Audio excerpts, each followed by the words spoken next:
Well, good evening, and welcome to St. James Family Worship, the perfect place for people who aren't. I thank God that you've taken the time to be a part of this devotional review tonight. I pray that you've had a wonderful day and that God has blessed you real good. Looking forward to Sunday morning.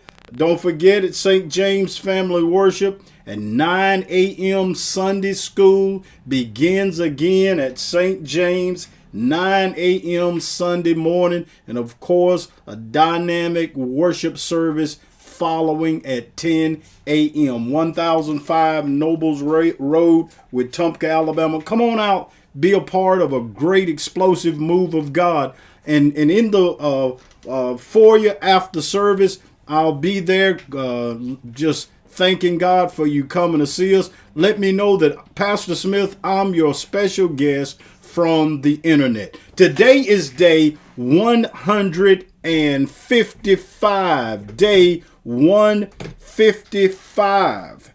And tonight we're talking about learn to say no. Learn to say no. Hebrews 12:1 says, we must get rid of everything that slows us down, especially sin that distracts us. We must run the race that lies ahead of us and never give up. Never give up. None of us are Superman or Superwoman. We all have limitations. And with limitations, there must be balance in life. Without it, life becomes cluttered and life becomes overwhelming. Even though we have great intentions, we can't do it all. And when we try, we often experience a crash or a burnout.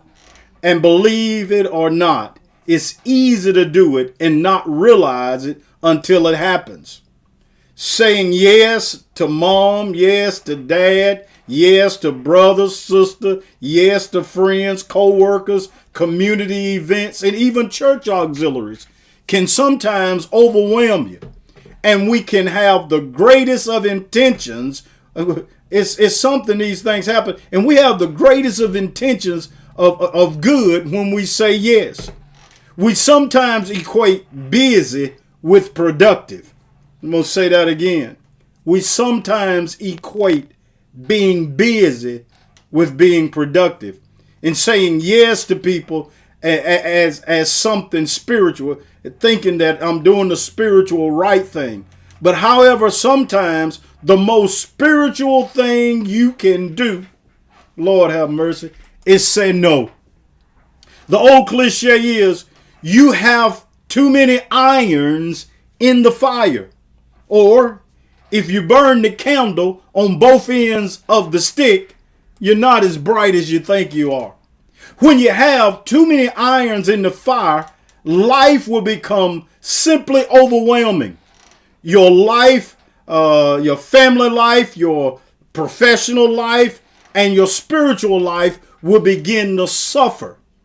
Learning to say no and then saying no can be great things.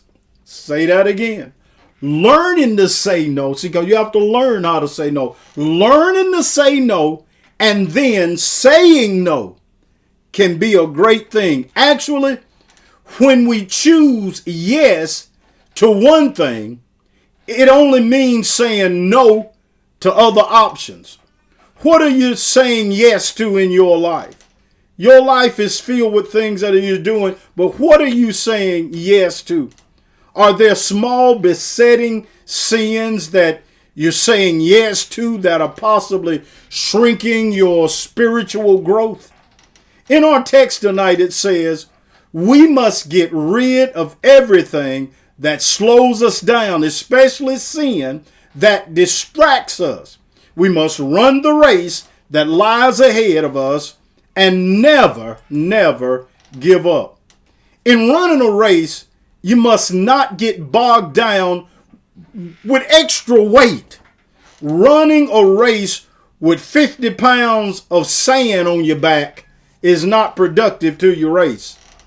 Neither is 50 pounds of added sin on your back. Neither is 50 pounds of added unnecessary activities. One of the most dangerous things in life may not always be sin. Some of the worst things in life are not a bad thing. Some of the worst things in life are a good thing done by a good person at a bad time in life. I need to say that one more time. Some of the worst things in life are a good thing done by a good person, but it's done at a bad time in life.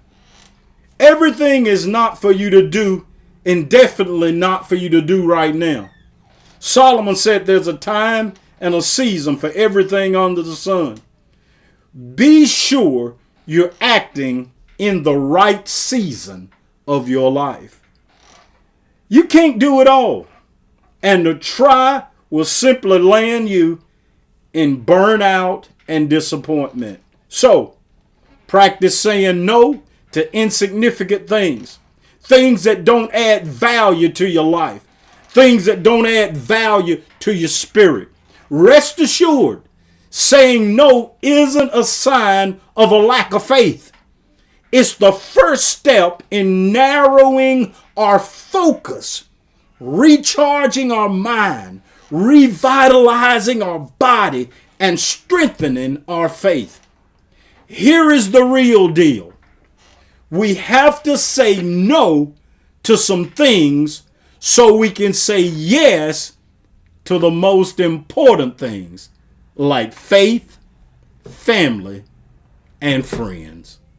God bless you and God keep you is my prayer tonight.